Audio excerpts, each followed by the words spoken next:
Hello there.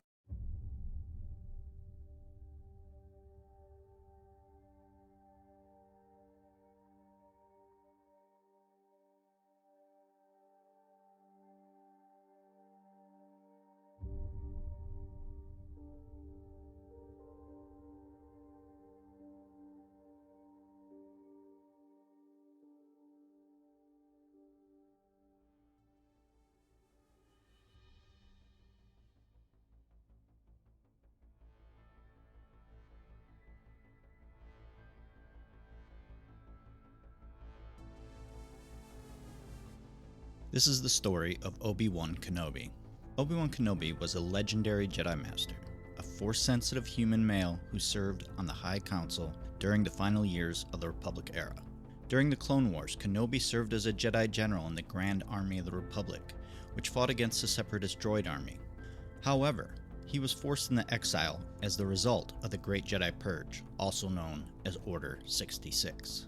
As a mentor, Kenobi trained two members of the Skywalker family, Anakin and Luke, both of whom served as his Padawan in the ways of the Force. Kenobi was born on the planet Stujan in 57 BBY, before the Battle of Yavin. He was taken from his family to be inducted into the Jedi Order as a child.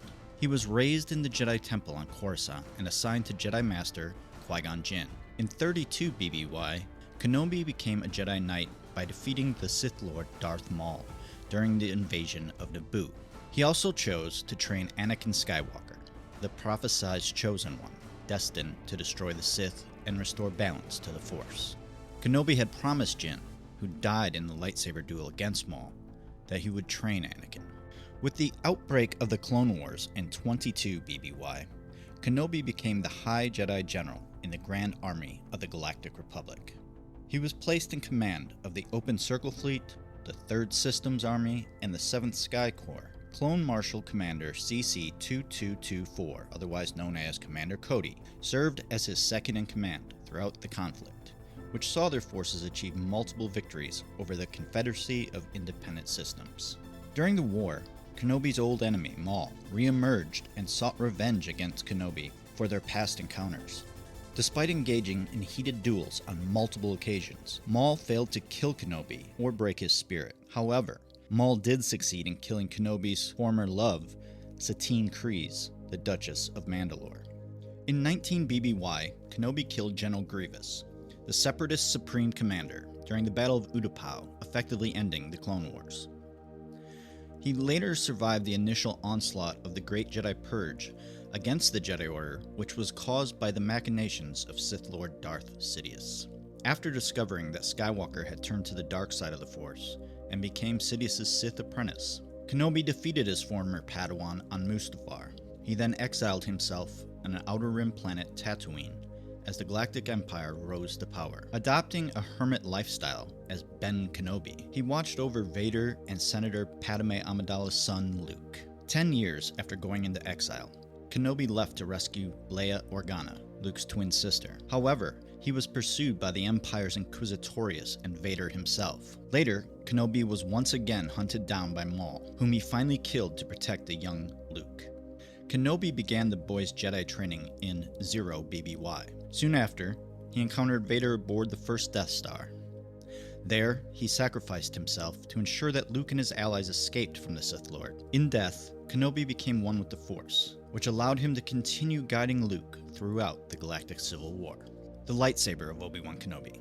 Obi-Wan Kenobi wielded his third and last lightsaber during the Clone Wars and the Great Jedi Purge. He utilized this weapon in multiple battles, including every confrontation with Darth Vader. The lightsaber's design underwent changes as Kenobi developed his skills as a Jedi. This evolution was influenced by his two previous lightsabers, which were modeled after his master Qui-Gon Jinn's. Kenobi's ability to create his own unique lightsaber is a testament to his growth and self-reliance, particularly following his appointment to the Jedi Council. During the Clone Wars, Obi-Wan Kenobi crafted the new lightsaber for himself after losing his second one before the first Battle of Geonosis. As the Jedi General of the 212th Attack Battalion, he wielded this lightsaber in battles against formidable opponents such as Count Dooku, Commander Asajj Ventress, General Grievous, and even the re-emerged former Sith Darth Maul. Though he lost his lightsaber during the final duel with Grievous, Commander Cody returned it to him just moments before Order 66 was issued. Kenobi used this lightsaber during his fateful duel with his fallen apprentice, Anakin Skywalker, now Darth Vader, on Mustafar,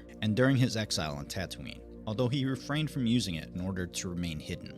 Kenobi concealed both his and Skywalker's lightsabers in a chest in the desert to refrain from utilizing them. Nevertheless, Senator Bail Organa urged Kenobi to depart Tatooine and save his daughter, Leia Organa. After retrieving the chest, Kenobi brought the lightsabers with him on a mission to Dio and Mapuzo. There, he faced his former apprentice, and it was only then that he learned Skywalker had survived the injuries he sustained on Mustafar. In another encounter, Kenobi faced off against the Wookiee bounty hunter, Chrysanthemum, wielding his lightsaber once more. Finally, in his last duel against Maul, Kenobi defeated him with a single strike, cutting through both him and his double-bladed lightsaber.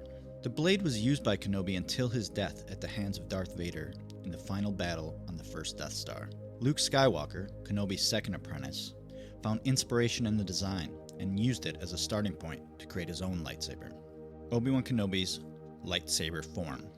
After witnessing his master's defeat at the hands of Darth Maul, Obi-Wan adopted his lightsaber form from Form 4 to Form 3, also known as Sarisu, the Way of the Mynog, or the Resilience form. This form emphasizes defense over offense in lightsaber combat.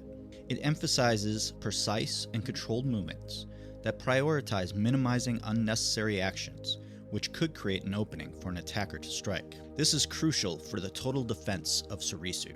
Those who practice this form are cautious not only with their lightsaber movements, but with their entire bodies. By utilizing minimal stances, Form 3 limits the target area for assailants, reducing the opponent's avenues of attack and minimizing the area that a Sarisu fighter needs to defend with his lightsaber blocks and parries. In the art of combat, the Sarisu strategy is known for its reflective and intellectual approach. Although physical agility and speed are important, mental acuity takes precedence when practicing this form. Sarisu emphasizes precise and effective movements, reducing the physical demands of battle. This defense strategy also focuses on both moment-to-moment tactics and a broader strategic approach to combat. Practitioners of Form 3 possess a wider perspective of the battle and adapt accordingly to incoming attacks. With a flexible approach that can be applied to any number of enemies, the Sarisu practitioner thoughtfully analyzes each attack and the overall pattern. Originally designed to counter blaster fire, Form 3 has evolved to provide a comprehensive defense against all types of attack. Unlike Form 1, which prioritizes offense, Form 3 emphasizes the lightsaber's defensive capabilities. Although Form 2's protective techniques proved ineffective against large groups of enemies armed with blasters, Sarisu was specifically created to combat this threat. Even after deflection techniques were incorporated into future forms, Sarisu remained a valuable tool for Jedi due to its exhaustive focus on defense in every situation.